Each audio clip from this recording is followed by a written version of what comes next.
সুপ্রিয় দ্বাদশ শ্রেণীর শিক্ষার্থীরা, তোমাদের প্রতি রইল আন্তরিক শুভেচ্ছা। আশা করি স্রষ্টার অশেষ মহিমায় তোমরা সকলেই ভালো আছো। আমি আল্লাহর রহমতে ভালো আছি। সীতাকুণ্ড সরকারি মহিলা কলেজে অনলাইন ক্লাস অফ কেমিস্ট্রি ডিপার্টমেন্টের পক্ষ থেকে তোমাদের সকলকে জানাচ্ছি স্বাগতম। সুপ্রিয় শিক্ষার্থী, আজকে আমি রসায়ন দ্বিতীয় পত্রের তড়িৎ রসায়ন পাঠ্যক্রম নিয়ে আলোচনা করব। এখানে আছে তড়িৎদ্বার বিভব। আসলে তড়িৎ রসায়নে তড়িৎদ্বার একটা তড়িৎ বিশ্লেষ্য কোষ বা তড়িৎ রাসায়নিক কোষের একটা অংশ। এখানে তড়িৎদ্বার বিভব বলতে আমরা বুঝি আসলে কোন একটা ধাতব পাত্রে আমরা যখন ওই ধাতু লবণের জলীয় দ্রবণে নিমজ্জিত করব, তখন ধাতুর পাত এবং ধাতুর লবণের যে সংযোগ স্থলে ধনাত্মক আর ঋণাত্মক চার্জযুক্ত কিছু বিভব সৃষ্টি হবে। এই বিভব সৃষ্টির প্রক্রিয়াটাকে সাধারণত আমরা তড়িৎদ্বার বিভব বলে থাকি। তড়িৎদ্বার বিভবের একক হচ্ছে ভোল্ট। এই কথাটা মনে রাখবে, তড়িৎদ্বার বিভবের একক হচ্ছে তড়িৎদ্বার বিভব। কাকে বলে সেটা আমাদের জানা দরকার। তড়িৎদ্বার বিভব আমরা কাকে বলবো? তড়িৎদ্বার বিভব হচ্ছে যখন একটা ধাতব পাত্রে যখন একটা ধাতুর দ্রবণে ওই ধাতু লবণের জলীয় দ্রবণে যখন নিমজ্জিত করবো, এই নিমজ্জিত করলাম, এটা একটা ধাতুর পাত, মনে করো জিঙ্কের পাত, জিঙ্ক সালফেটের আমি জলীয় দ্রবণে নিমজ্জিত করলাম, তখন দেখা যাবে যে এই ধাতুর পাত এবং এই লবণের যে মনে কর ক্যাটায়ন বা অ্যানায়ন যেগুলো আছে, তাদের সংযোগ স্থলে এক ধরনের বিভব সৃষ্টি হবে, সেটাকে আমরা তড়িৎদ্বার বিভব বলে থাকি। এই তড়িৎদ্বার বিভবের একক হচ্ছে সাধারণত ভোল্ট, একক ভোল্ট বলে থাকি।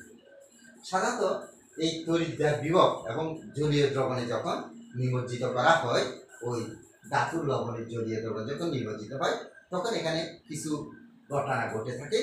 সেই ঘটনাগুলো তিনটে ঘটনা ঘটে থাকে।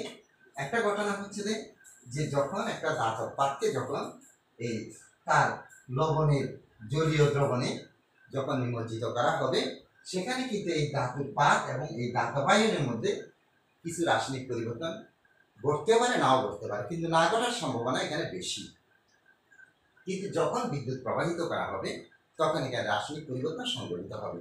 যেমন যখন মনে করো আমি এখানে একটা ধাতুর কথা চিন্তা করছি, জিঙ্ক না ধরে আমি একটা মেটাল কথা বললাম, অর্থাৎ আমরা প্রথম যে ঘটনাটা সেটা বলবো যে যখন একটা ধাতুর পাত্রে যখন ওই ধাতুর লবণে জলীয় দ্রবণে নিমজ্জিত করা হবে, তখন বিদ্যুৎ যদি প্রবাহিত করা না হয়, তখন সেখানে কোনো প্রকার রাসায়নিক পরিবর্তন সংঘটিত হবে না। কিন্তু বিদ্যুৎ প্রবাহিত করলে অবশ্যই কিছু রাসায়নিক পরিবর্তন সেখানে সংঘটিত হবে, অর্থাৎ ইলেকট্রন দান, ইলেকট্রন গ্রহণ এগুলো ঘটবে। প্রথমে আমি প্রথম প্রারম্ভিক অবস্থা বলবো, সেখানে কোনো প্রকার বিদ্যুৎ প্রবাহিত করা হচ্ছে না, কাজে এখানে ধাতব আয়ন এবং ধাতুর লবণের জলীয় দ্রবণের সংযোগস্থলে, অর্থাৎ ধাতু এবং ধাতব আয়ন মনে Mn+, এই দুইটার মধ্যে কোনো পরিবর্তন সংঘটিত হবে না। কিন্তু যখন নিমজ্জিত করা হবে, তখন অনেক সময় দেখা যাবে যে এই ধাতব আয়নটা নির্দিষ্ট পরিমাণ ইলেকট্রন গ্রহণ করে ধাতব আয়নে ধাতুতে পরিণত হবে। এখানে একটা বিজারণ বিক্রিয়া সংঘটিত হয়। এখানে কি ঘটে? একটা বিজারণ বিক্রিয়া সংঘটিত হয় এবং এখানে Mn+ এর পরিমাণটা বা ঘনমাত্রাটা কিভাবে পরিমাণটা হ্রাস পাবে, অর্থাৎ এর পরিমাণটা, এই যে Mn+ এর পরিমাণটা কিভাবে হ্রাস পাবে। আবার যখন 3 নম্বর ঘটনা হচ্ছে, যখন একটা ধাতু যখন ইলেকট্রন ত্যাগ করে ধাতব আয়নে পরিণত হবে, তখন কিন্তু সেখানে জারণ ঘটবে, অর্থাৎ জারণ বিক্রিয়া ঘটা মানে জারিত হওয়া।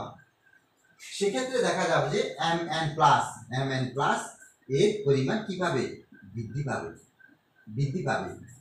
অর্থাৎ এই তিনটা ঘটনার মধ্যে বিশেষ করে এটা যখন বিদ্যুৎ প্রবাহিত করা হবে না, তখন এটা কোনো পরিবর্তন ঘটাবে। যদি বিদ্যুৎ প্রবাহিত করা হয়, তখন হয়তো সে এটা থেকে এটাতে যখন পরিণত হবে, সেই ইলেকট্রন ত্যাগ করবে, আবার এটা থেকে এটাতে যখন পরিণত হবে, সেই ইলেকট্রন গ্রহণ করবে।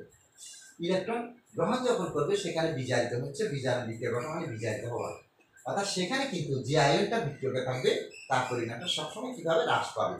আবার যখন মনে করো একটা ধাতব পদার্থ যখন ধাতব আয়নে পরিণত হবে, তখন সেখানে ইলেকট্রন ত্যাগ করবে, অর্থাৎ সেখানে জারিত হবে, জারণ করবে, সেক্ষেত্রে N+ এর পরিমাণটা বৃদ্ধি পাবে।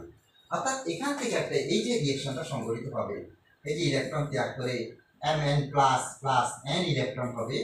আবার মনে করো এটা আবার বিপরীতভাবে বিক্রিয়া হতে পারে, যখন এই ডান দিকে যখন বিক্রিয়া হবে তখন সেটাকে সাধারণত আমরা জারণ বিক্রিয়া বলে থাকি, যখন বিপরীত দিকে বিক্রিয়া করবে তখন সেটাকে আমরা বিজারণ বিক্রিয়া বলে থাকি। অর্থাৎ সামগ্রিকভাবে এইখানে যে ঘটনাটা ঘটবে একটা তড়িৎদ্বার বিয়োগ সৃষ্টি হওয়ার জন্য, এই ঘটনাটাকে সাধারণত আমরা জারণ বিজারণ দুইটি হিসেবে আমরা ব্যাখ্যা করতে পারি। অর্থাৎ যখন ইলেকট্রন ত্যাগ করবে তখন সেখানে জারণ ঘটাবে, যখন ইলেকট্রন গ্রহণ করবে তখন সেখানে বিজারণ ঘটাবে, একটা রিডক্স রিঅ্যাকশন সেখানে সংঘটিত হচ্ছে। দেখো যদি মনে করে এরকম তড়িৎদ্বার বিভব, একটা কথা মনে রাখতে হবে, তড়িৎদ্বার বিভব যদি আমরা মনে করি ড্যানিয়েল সেল, আমরা গতদিন পড়ালাম ড্যানিয়েল সেল সম্পর্কে আলোচনা করছি না, হাইড্রোজেন তড়িৎদ্বার বিভব সম্পর্কে আলোচনা করলাম, সেগুলো কিন্তু আজকে এখানে আমি কাজে লাগিয়ে আমি তড়িৎদ্বার বিভব সম্পর্কে ব্যাখ্যা দেবো। যে আমরা জানি একটা ড্যানিয়েল সেল, ড্যানিয়েল সেলে সাধারণত আমরা জানি জিঙ্ক ধাতু ব্যবহার করি এবং কপার ধাতু পাত ব্যবহার করি। জিঙ্ক ধাতুর পাতকে আমরা কেতুর অ্যানোড হিসেবে ব্যবহার করি এবং কপার ধাতুর পাতকে আমরা কেতুট হিসাবে ব্যবহার করি। এটা কেতুট অবশ্যই তড়িৎ বিশ্লেষ্য কোষে, অ্যানোড হবে ঋণাত্মক চার্জযুক্ত পাত আর কেতুট হবে ধনাত্মক চার্জযুক্ত পাত। এটা কার ক্ষেত্রে? এটা তড়িৎ রাসায়নিক কোষের ক্ষেত্রে। আর তড়িৎ বিশ্লেষ্য কোষের ক্ষেত্রে পজিটিভ যেটা হচ্ছে সেটা অ্যানোড এবং নেগেটিভ যেটা হচ্ছে সেটা কেতুট। এরকম মনে করো আমি একটা দ্রবণ নিলাম, এই দ্রবণে একটা দ্রবণ নিলাম, মনে করো জিঙ্ক সালফেটের দ্রবণ, এর মধ্যে জিঙ্ক পাত্রটা দিলাম, আরেকটা মনে করো পুরো পাত্রটা এটা এই পাত্রের মধ্যে আছে কপার সালফেট দ্রবণ, মনে করো এখানে কপার সালফেট দ্রবণ আছে, এখানে জিঙ্ক সালফেট দ্রবণ আছে। এই জিঙ্ক সালফেট দ্রবণ এবং কপার সালফেট দ্রবণ এই ধরনের দুইটা পাত্রের মধ্যে নেওয়া হলো, এগুলো এটা পুরো একটা পাত্রের মধ্যে রাখলাম। অথবা এটা আমরা আলাদাভাবে দেখাতে পারি, মনে করো একটা পাত্রের মধ্যে জিঙ্কের দ্রবণ নিলাম আর একটা পাত্রের মধ্যে কপার দ্রবণ নিলাম, এখানে মনে করো একটা জিঙ্কের তড়িৎদ্বার, এখানে একটা কপারের তড়িৎদ্বার, এবং মনে করো আমি একটা অ্যামিটার ব্যবহার করলাম, এখানে কত ভোল্ট বিদ্যুৎ উৎপন্ন হবে সেটা ইন্ডিকেটর করবে। আর এখানে মাঝখানে মনে করো একটা লবণ সেতু, সেখানে ইউ আকৃতির একটা নলের মাধ্যমে লবণ সেতু একটা নির্দিষ্ট দ্রবণ, লবণ সেতুর বেশ কিছু দ্রবণ ব্যবহার করে, যেগুলো মনে করো sodium chloride, potassium chloride, sodium nitrate, potassium nitrate, ammonium nitrate. এই দ্রবণগুলো যে কোনো একটা দ্রবণ সাধারণ যেগুলোর মধ্যে ধনাত্মক এবং ঋণাত্মক চার্জযুক্ত, এই দ্রবণগুলোকে সাধারণত আমরা লবণ সেতু হিসেবে ব্যবহার করি থাকি। লবণ সেতু পরে আমরা আলোচনা করবো। এভাবে আমরা লবণ সেতুর মাধ্যমে উপরে একটার সাথে আরেকটা সংযোগ দেখাতে পারি অথবা এভাবে দেখাতে পারি। তাহলে যখন এখানে আমাদের যখন জারণ বিভব সম্পর্কে বলবে, মনে করে তোমাকে অনেক সময় বলতে পারে জারণ বিভব কি। জারণ বিভব হচ্ছে যে আসলে যখন একটা ধাতুর পাতকে যখন ওই ধাতু লবণের জলীয় দ্রবণে নিমজ্জিত করা হবে তখন এই ধাতুর পাত ইলেকট্রন ত্যাগ করার প্রবণতা দেখাবে যদি তার জারণ বিভব তুলনামূলকভাবে বেশি হয়।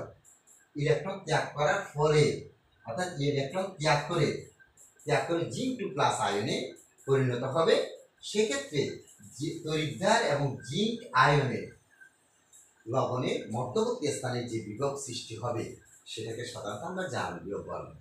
অর্থাৎ অ্যানোড তড়িৎদ্বারকে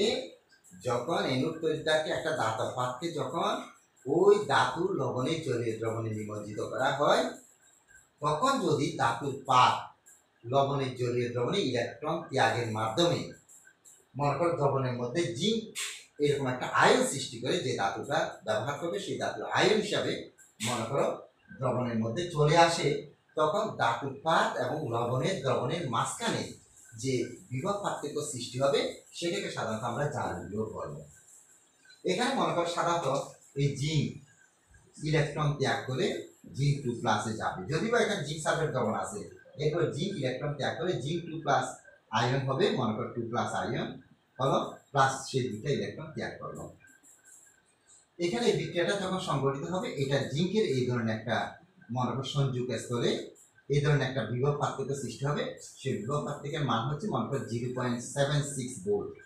অর্থাৎ সেখানে সেই ইলেকট্রন ত্যাগ করার প্রবণতা দেখাবে এবং এই যে তড়িৎদ্বার এবং দ্রবণের মধ্যবর্তী স্থানে যে একটা বিভব পার্থক্য সৃষ্টি হবে সেটাকে সাধারণত আমরা জারণ বিভব বলি। এটা হচ্ছে যে জিঙ্কের জারণ বিভব, এরকম একটা জারণ বিভব পাবো।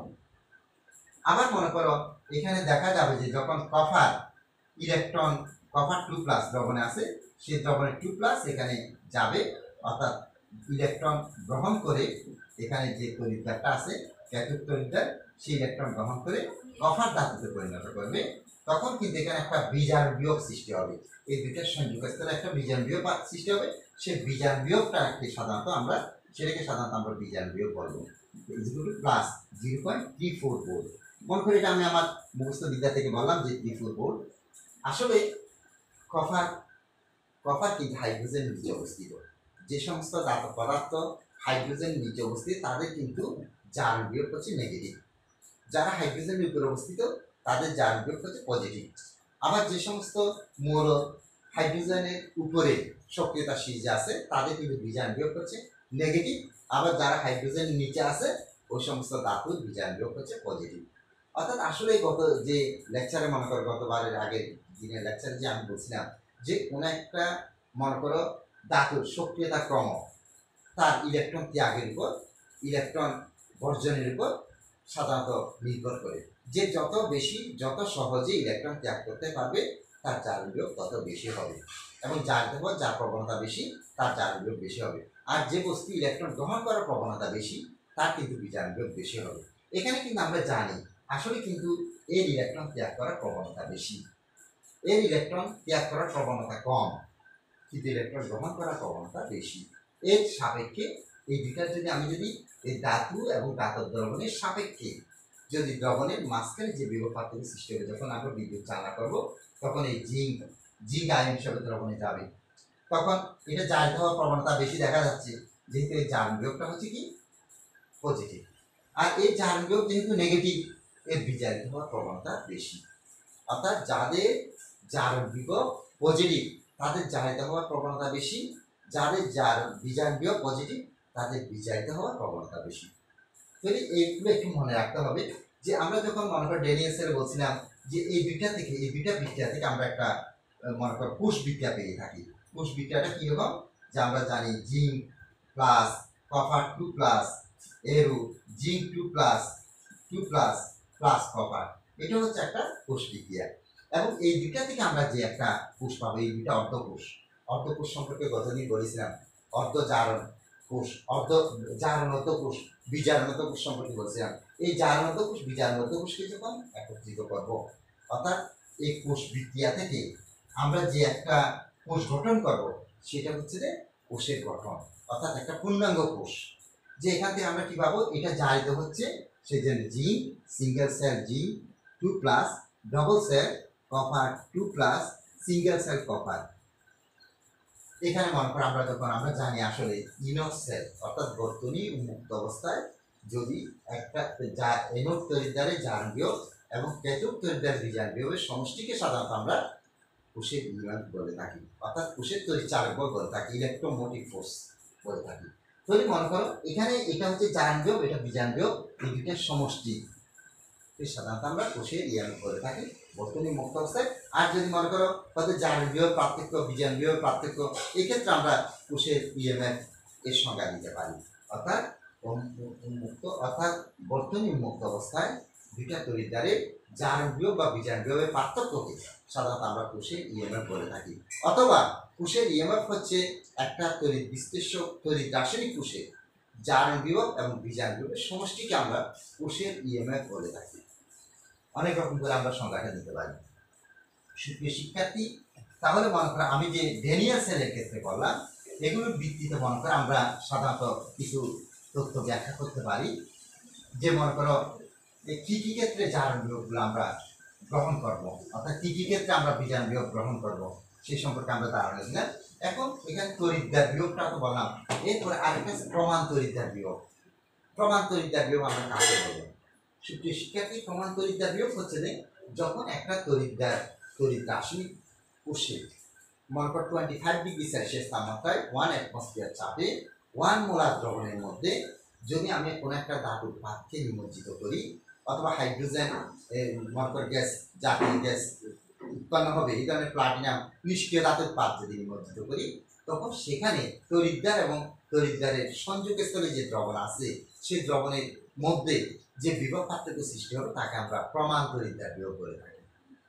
অর্থাৎ প্রমাণ তড়িৎদ্বার বিয়োগের সংজ্ঞা কি, এটা পরীক্ষা আসতে পারে। সুপ্রিয় শিক্ষার্থী দেখো, প্রমাণ তড়িৎদ্বার বিয়োগ হচ্ছে যে যদি 1 অ্যাটমসফিয়ার চাপে 25 ডিগ্রি সেলসিয়াস তাপমাত্রায় 1 মোলারে কোনো লবণের জলীয় দ্রবণে ওই লবণের যে ধাতব পাতটি আছে তাকে নিমজ্জিত করলে ধাতুর পাত এবং দ্রবণের সংযোগস্থলে যে বিভব পার্থক্য সৃষ্টি হবে তাকে আমরা প্রমাণতরিতা বিভব বলে থাকি। অর্থাৎ প্রমাণতরিতা বিভব মানে সেখানে একটা নির্দিষ্ট তাপমাত্রা 25 ডিগ্রি সেন্টিগ্রেড দেখাতে হবে এবং একটা দ্রবণের ঘনমাত্রা দেখাতে 1 মোলার এবং সেখানে চাপটা দেখাতে 1 অ্যাটমসফিয়ার। এই অবস্থায় যদি কোনো একটা লবণের জলীয় দ্রবণে ওই লবণের যে ধাতব পাতটি আছে সেটাকে নিমজ্জিত করি, তখন ধাতুর পাত এবং দ্রবণের সংযোগস্থলে যে বিভব পার্থক্যটা সৃষ্টি হবে সেটাকে সাধারণত আমরা প্রমাণতরিতা বিভব বলে থাকি। এখন অনেক সময় তোমার প্রশ্ন এইভাবে আসতে পারে যে জিঙ্কের প্রমাণ জারণ বিভব, জিঙ্কের প্রমাণ জারণ বিভব হচ্ছে প্লাস 0.76 ভোল্ট। কয়েকটা জারণ বিভব বিজারণ বিভব তোমার মনে রাখতে হবে, কারণ এগুলো ব্যাখ্যা দেওয়ার জন্য, এগুলো উদাহরণ দেওয়ার জন্য, বিশেষ করে জিঙ্কের জারণ বিভব, কপারের বিজারণ বিভব, হাইড্রোজেনের জারণ বা বিজারণ বিভব সেম হবে, এগুলো কিন্তু আমাদের মনে রাখতে হবে। এই যে আমি বললাম জিঙ্কের জারণ বিভব এত কেন, সেটার যদি ব্যাখ্যা চাওয়া হয় তাহলে বলতে হবে যে আমি অ্যানোড হিসাবে জিঙ্ক তড়িৎদ্বারকে ধরবো এবং ক্যাথোড হিসাবে হাইড্রোজেন উৎপন্ন হবে সেই ধরনের একটা মনে করো পাত ব্যবহার করব। এখানে মনে করো হাইড্রোজেনের একটা নির্দিষ্ট একটা জারণ বিভব এবং প্রমাণ বিজারণ বিভব আছে, সেই জারণ বিভব বলো প্রমাণ বিজারণ বিভব বলো 0। অর্থাৎ যখন হাইড্রোজেন গ্যাস আমি পাস করবো কোনো একটা মনে করো দ্রবণের মধ্য দিয়ে পাস করবো, এটাকে একটা টেস্ট টিউবে রাখলাম, পাস করবো, তখন এখানে হাইড্রোজেন গ্যাসটা এই 1 মোলার হাইড্রোক্লোরিক অ্যাসিডের মধ্য দিয়ে যখন প্রবাহিত হবে তখন এই হাইড্রোজেন গ্যাস ইলেকট্রন ত্যাগ করে হাইড্রোজেন আয়নে পরিণত হবে, তখন কিন্তু তার জারণ বিভবের পরিমাণ হচ্ছে 0। আবার যখন হাইড্রোজেন আয়ন ইলেকট্রন গ্রহণ করে হাইড্রোজেন গ্যাস উৎপন্ন করবে তখন তার বিজারণ বিভব হচ্ছে 0। তো এখানে যখন আমি জিঙ্কে যখন অ্যানোড হিসাবে ব্যবহার করব, অর্থাৎ এটাকে আমি অ্যানোড হিসাবে ব্যবহার করলাম, এখানে মনে কর হাইড্রোজেন তড়িৎদ্বারের মধ্যে দেখাবো, তখন জিঙ্ক ইলেকট্রন ত্যাগ করে জিঙ্ক 2 প্লাসে পরিণত হবে এবং সে 2টা ইলেকট্রন গ্রহণ ত্যাগ করবে। আবার হাইড্রোজেন আয়ন, এখানে হাইড্রোজেন আয়ন কি করবে, এই ইলেকট্রন গ্রহণ করে 2টা ইলেকট্রন গ্রহণ করে সে হাইড্রোজেন গ্যাসে পরিণত হবে। তখন এখানে একটা রিঅ্যাকশন সংঘটিত হবে এবং এই যে মনে করো তার সমষ্টিটা পাবো, অর্থাৎ ইনর সেল মানে তড়িৎচালক বল, ই সেল মানে তড়িৎদ্বার বিভব। এখন আমি মনে করি তড়িৎদ্বার বিভব বলতে আমি বলবো জারণ বিভব, বিজারণ বিভব, এগুলো মনে করো জিঙ্কের যখন জারণ বিভব লাগবো তখন আমি zinc 2 plus, zinc single cell zinc 2 plus, এটা দিয়ে আমি ব্যাখ্যা করবো। এটা মানে হচ্ছে যে জিঙ্কের জারণ বিভব। এখন আমি যদি এই জিঙ্কের জারণ বিভবটা বের করতে চাই, এর সমষ্টি যখন আমি নির্ধারণ করবো, zinc single cell zinc 2 plus plus E hydrogen, এখানে hydrogen ion single cell hydrogen gas, এটা প্লাটিনামে উপস্থিতিতে হচ্ছে, তখন আমরা দেখবো এর জারণ বিভব হচ্ছে 0.76 ভোল্ট আর এর হচ্ছে 0 is equal to plus 0.76 volt.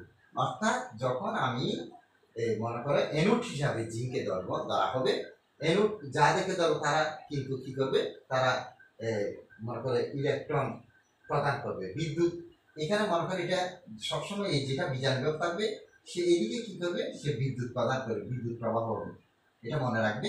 অর্থাৎ ক্যাথোড থেকে অ্যানোড দিকে বিদ্যুৎ প্রবাহিত হবে আর অ্যানোড থেকে ক্যাথোডের দিকে ইলেকট্রন প্রবাহিত হবে, ইলেকট্রন প্রবাহিত হবে। তাহলে ইলেকট্রন কেন, এখানে ইলেকট্রন বেশি, এখানে ইলেকট্রন কম, সেই জন্য সে ইলেকট্রন প্রবাহ করবে এদিকে আর বিদ্যুৎ প্রবাহ হবে তার বিপরীত দিকে। এখন মনে করো আমরা দেখতেছি এই জারিত হওয়ার প্রবণতাটা বেশি, এর বিজারিত হওয়ার প্রবণতা বেশি হবে, অর্থাৎ সেই ইলেকট্রন গ্রহণ করবার চেষ্টা করবে, এই ইলেকট্রন ত্যাগ করার চেষ্টা করবে দ্রবণে, তখন এই সংযোগস্থলে এই বিভব পার্থক্যটা সৃষ্টি হচ্ছে, যেটা জিঙ্কের জারণ বিভব। আর এখানে মনে করো আসলে কোনো বিভব পার্থক্য সৃষ্টি হচ্ছে না, বিভবে কোনো পরিবর্তন হচ্ছে না, সেই জন্য এটাকে আমি 0 ধরলাম, সেই জন্য আমরা বলতে পারি জিঙ্কের প্রমাণ জারণ বিভব হচ্ছে প্লাস 0.76 ভোল্ট। ঠিক অনুরূপভাবে একইভাবে আমরা বলতে পারি যে কপারের, এটা এইভাবে তোমাকে ব্যাখ্যা দিতে হবে, আর অর্থাৎ হাইড্রোজেনের সাপেক্ষে, হাইড্রোজেন তড়িৎদ্বারের সাপেক্ষে তার ব্যাখ্যাগুলো দেখাতে হবে। আবার যদি বলা হয় কপারের প্রমাণ বিজারণ বিভব হচ্ছে মনে কর প্লাস 0.34 ভোল্ট। এটা তুমি কিভাবে ব্যাখ্যা দেবে? তোমাকে এখানে আসলে হাইড্রোজেনকে আমরা কেতুক হিসাবে ধরবো, কেতুক হিসাবে ধরবো। হাইড্রোজেনকে যখন কেতুক হিসাবে ধরা হবে তখন সে ইলেকট্রন ত্যাগ করবে। সরি, হাইড্রোজেনকে আমরা এনোড হিসাবে ধরবো। এনোড হিসাবে ধরলে তখন সে এটা যেহেতু তৈরি রাসায়নিক কোষ, এটাকে এনোড হিসাবে ধরবো। এনোড হিসাবে যখন ধরবো তখন এটা কি করবে? হাইড্রোজেন ইলেকট্রন ত্যাগ করে, এরকম মনে করো ইলেকট্রন ত্যাগ করে হাইড্রোজেন আয়নে পরিণত হবে। আবার এখানে কপারকে যদি আমি কেতুক হিসাবে ধরি, কেতুটে কি করবে? বিজারণ করবে। কেতুটে সে বিজারণ ঘটাবে, কপার 2+ দুটো ইলেকট্রন গ্রহণ করে এই কেতুট ইলেকট্রন গ্রহণ করবে, এটা এনোড ইলেকট্রন ছাড়বে, এনোড ইলেকট্রন দান করবে। তখন কিন্তু এখানে কি হবে? কপার পরিণত হবে। তাহলে এখানে আমাদের ধরতে হবে এখান থেকে একটা মনে করো আমরা জারণ বিভব পাবো, যেটা হচ্ছে হাইড্রোজেন অর্থাৎ প্লাটিনামের উপস্থিতিতে হাইড্রোজেন মনে করো সিঙ্গেল সেল হাইড্রোজেন যখন মনে করো হাইড্রোজেন আয়নে পরিণত হবে ই সেলের উপর ভিত্তি করে, তখন 0 ভোল্ট হচ্ছে, 0 ভোল্ট। আবার যখন এটা যখন পরিণত হবে তখন এখানে ই নট কপার মনে করো copper 2+ single cell copper equal to plus 0.34 volt. এখানে মনে করো আমরা দেখতে পাচ্ছি এটা তুলনায় এর বিজারণ বিভব যদি পজিটিভ হয়, জারণ বিভব নেগেটিভ, অর্থাৎ এর জারণ বিভব কম। সেক্ষেত্রে যখন আমি প্রমাণ মনে করো এই কপারের যখন বিজারণ বিভব দেখাবো তখন আমরা দেখাবো যে আসলে ইনট সেল ইজ ইকুয়াল টু মনে করো ইনট hydrogen gas single cell hydrogen ion plus ইনট মনে করো কপার 2+ সিঙ্গেল সেল কপার, তো এটার মান হচ্ছে 0 ভোল্ট প্লাস 0.34 ভোল্ট। তাহলে সেখানে is equal to plus 0.34 volt, অর্থাৎ এটা বিজারিত হওয়ার প্রবণতা বেশি। এটা এইরকম বিজারিত হওয়ার পর, অর্থাৎ যখন এই কপার, এটার মূল কথা হচ্ছে যে ইনট copper 2+ single cell copper is equal to plus 0.34 volt. এটা তুমি ইনটও দিতে পারে, দিতে পারে এভাবে। এটা আসলে রিডাকশন বোঝাচ্ছে, এটা হচ্ছে রিডাকশন বোঝাচ্ছে। আর এই ক্ষেত্রে মনে করো আমরা বলতে পারি ওই জিঙ্কের ক্ষেত্রে অক্সিডেশন বোঝাচ্ছে। এখানে আবার আমরা বলতে পারি যে এখানে অফ অক্সিডেশন, সেখানে মনে করো কার জন্য? হাইড্রোজেন সিঙ্গেল সেল হাইড্রোজেন আয়নের জন্য, সেখানে মনে করো আমরা লিখতে পারি 0 ভোল্ট। তো এইরকম মনে করো আমরা দেখলাম যে এই অক্সিডেশন এবং রিডাকশন তাদের সমষ্টিটা কিন্তু প্লাস 0.34 ভোল্ট হচ্ছে। সুপ্রিয় শিক্ষার্থী, এভাবে সাধারণত আমরা কপারের বিজারণ বিভব যে 0.34 ভোল্ট সেটা আমরা ব্যাখ্যা করতে পারি। সুপ্রিয় শিক্ষার্থী, এখানে আরো কিছু মনে রাখতে হবে যে বিশেষ করে এই যে তড়িৎ যার বিভবের ক্ষেত্রে কতগুলো তথ্য আমাদের মনে রাখতে হবে। সেই তথ্যগুলো কি? 1 নম্বর তথ্য হচ্ছে যে কিছু তথ্য আমাদেরকে তথ্যাবলী মনে রাখতে হবে তড়িৎ যার বিভবের জন্য। 1 নম্বর হচ্ছে যে যার জারণ বিভব বেশি তাকে আমরা এনোড হিসাবে ব্যবহার করবো। যার জারণ বিভব তুলনামূলক কম, অর্থাৎ যার জারণ বিভব বেশি, জারণ বিভব বেশি তাকে এনোড হিসাবে ব্যবহার করতে হবে। এনোড হিসাবে ব্যবহার করতে হবে, কারণ তার জারিত হওয়ার প্রবণতাটা বেশি। যেমন মনে করো জিঙ্ক ইলেকট্রন ত্যাগ করে জিঙ্ক 2+ পরিণত হচ্ছে, প্লাস মনে করো 2 ইলেকট্রন। আবার মনে করো এটাকে এনোড হিসাবে ধরতে হবে, তাহলে বিক্রিয়াটা স্বতঃস্ফূর্তভাবে ঘটবে। 2 নম্বর পয়েন্ট হচ্ছে যে যার বিজারণ বিভব বেশি, যার বিজারণ বিভব বেশি, যার জারণ বিভব বেশি, তার মনে করো তাকে এনোড হিসাবে ধরতে হবে, সেই ইলেকট্রন ত্যাগ করার প্রবণতাটা বেশি। আর যার বিজারণ বিভব বেশি তাকে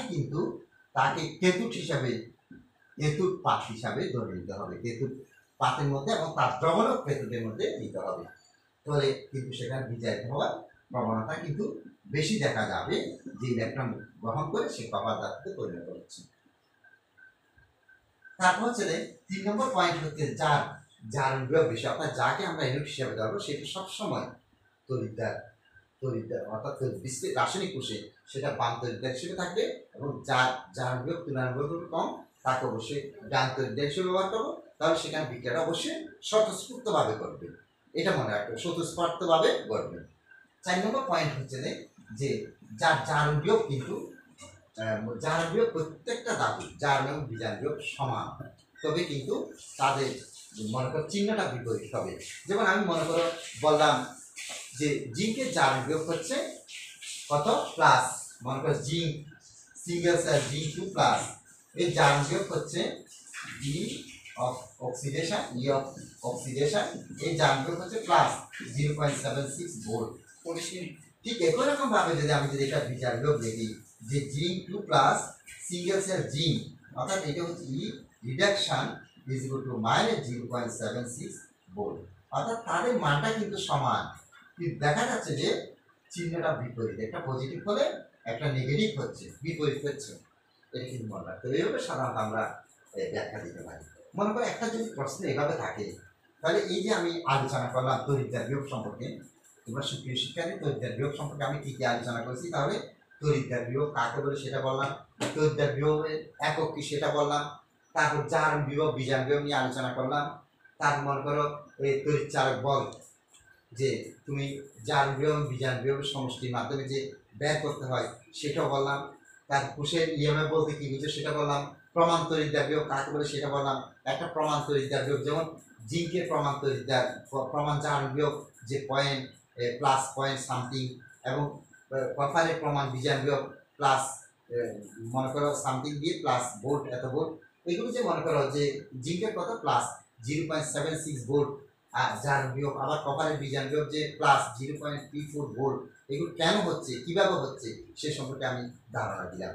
এবং এইখানে আরো কিছু তথ্য দিলাম যে তড়িৎদ্বার বিভবের ক্ষেত্রে কিছু তথ্য আলোচনা করেছি।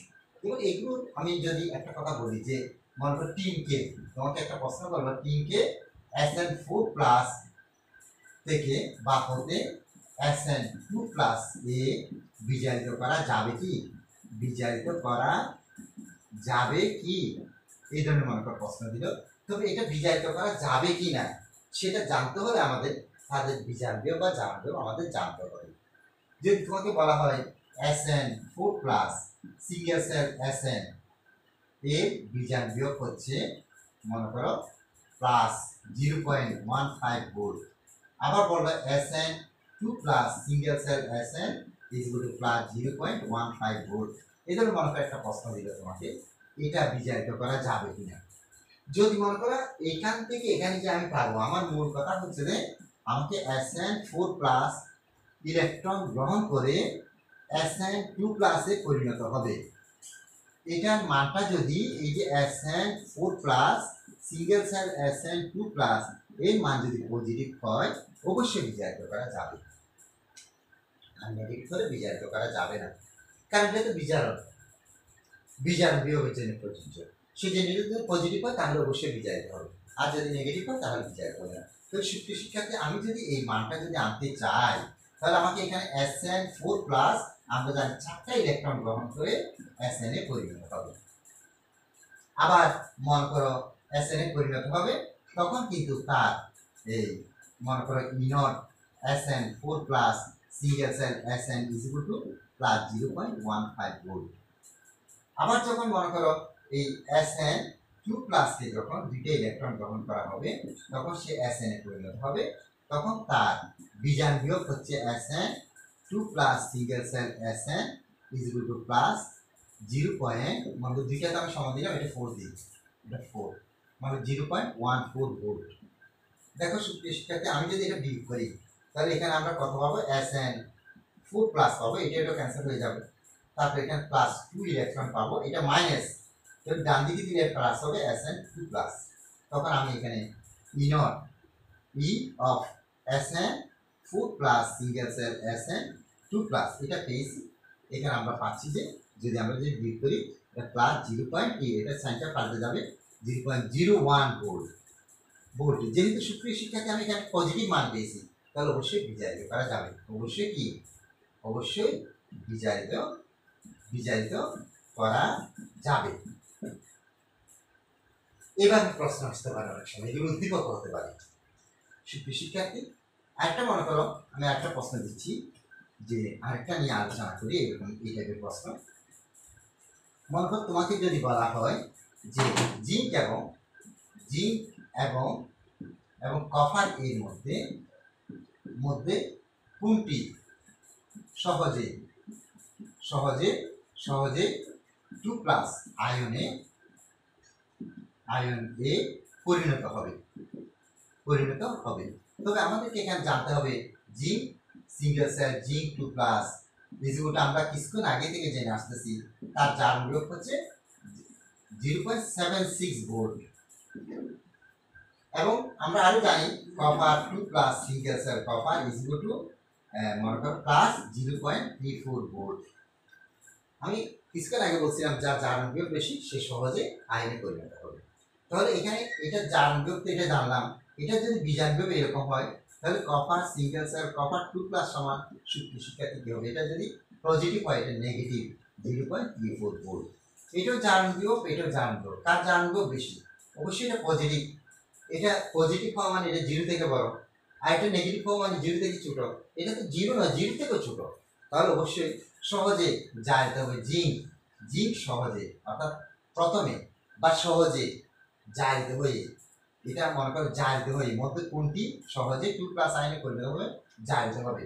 জিঙ্ক প্রথমে ওই দুইটার মধ্যে এই দুইটা বস্তুকে যদি আমরা যদি মনে করি একটা দ্রবণে রাখি, এই দুইটার মধ্যে প্রথমে জিঙ্ক ইলেকট্রন ত্যাগ করে জিঙ্ক 2 প্লাস আয়নে পরিণত হবে।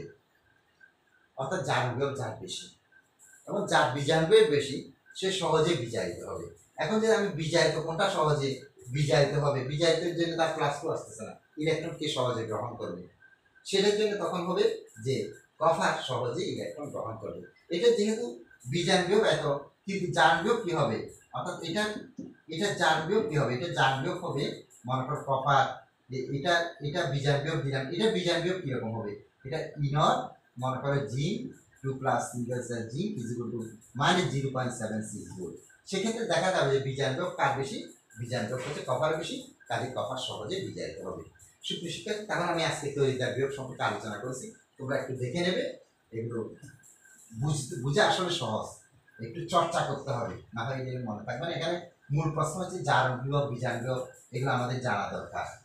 যেমন আমি মনে করি একটা উদ্দীপক দিচ্ছি,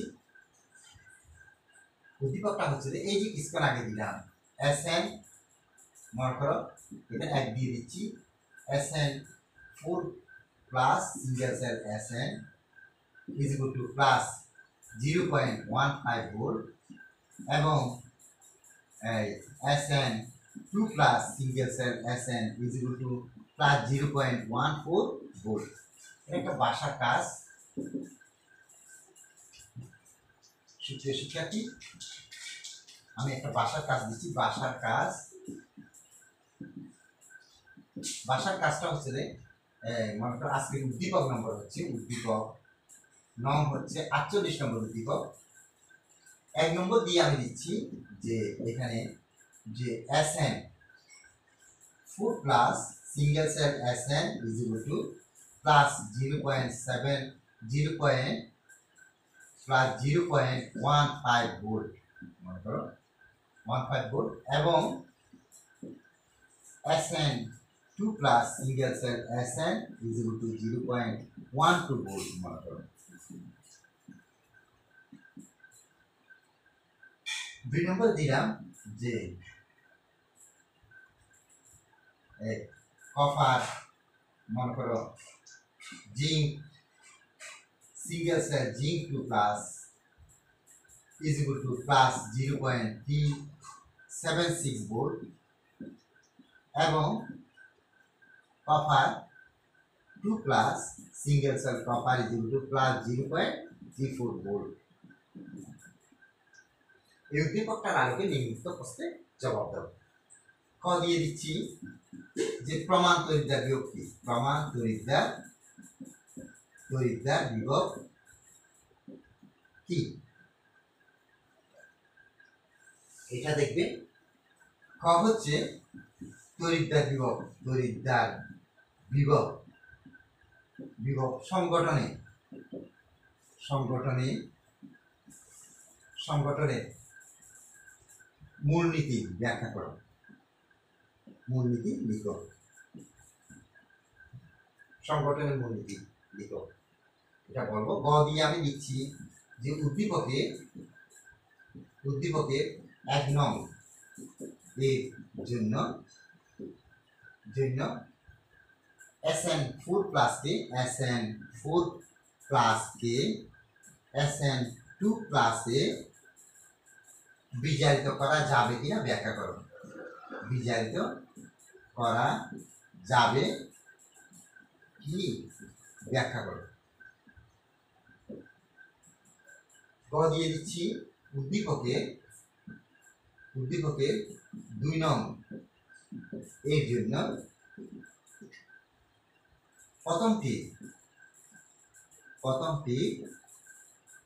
প্রথমটি জারণ বিভব, প্রথমটি প্রমাণ জারণ বিভব এবং দ্বিতীয়টি প্রমাণ বিজারণ বিভব উল্লেখিত তা বিশ্লেষণ করো। উল্লেখিত মানে উল্লেখ করা আছে তা বিশ্লেষণ করো। সুপ্রিয় শিক্ষার্থী, প্রমাণ তড়িৎ বিভব কি সেটা বলছেন। প্রমাণ অবস্থায় 25 ডিগ্রি সেন্টিগ্রেড তাপমাত্রা 1 অ্যাটমসফিয়ার চাপে 1 মোলার দ্রবণের মধ্যে যে তড়িৎ বিভবের পার্থক্য সৃষ্টি হবে সেটাকে প্রমাণ তড়িৎ বিভব বলা হয়। তার তড়িৎ বিভব সংগঠনের যে মূলনীতিটা হচ্ছে যে আমি একটা ধাতব পাতকে যদি ওই ধাতু লবণের জলীয় দ্রবণে নিমজ্জিত করি, তখন এই ধাতুর পাত এবং লবণের জলীয় দ্রবণের সংযোগ স্থলে যে বিভব পার্থক্য সৃষ্টি হবে তাকে জারণ বিভব বলা হয়। এই জারণ বিভবের উপর ভিত্তি করে সংগঠনের কিছু ব্যাখ্যা আছে, 3টা ব্যাখ্যা আছে। শুরুতেই আমি বলেছিলাম সেগুলো লিখতে হবে তোমাকে, যে সেখানে ধাতু এবং ধাতব আয়নের বিদ্যুৎ প্রবাহিত যদি করানো হয় তখন সেখানে কোনো প্রকার রাশির পরিবর্তন করবে না। তারপর মনে করো একটা ধাতব আয়নে পরিণত হবে অর্থাৎ জারিত হবে, একটা ধাতব আয়ন ধাতুতে পরিণত হবে, বিজারিত হবে, এগুলো ব্যাখ্যা করবে। আরেকটা হচ্ছে এখানে জারণ বিভব 2টা বিজারণ বিভব দেওয়া আছে। বিজারণ বিভবের আলোকে তোমাকে এটা দেখাতে হবে যে বিজারিত হবে কিনা। যদি ইনক সেলের মান অর্থাৎ তড়িৎ চালক বলের মান পজিটিভ হয় তাহলে অবশ্যই বিজারিত হবে, সেটা দেখাতে হবে। আর উদ্দীপকের এটা প্রমাণ অর্থাৎ জিঙ্কের প্রমাণ জারণ বিভব এত, আর কপারের প্রমাণ বিজারণ বিভব এতখানে বিশ্লেষণ করবে, ব্যাখ্যা করবে। সুপ্রিয় শিক্ষার্থী, তাহলে আজকে এতটুকু থাকুক।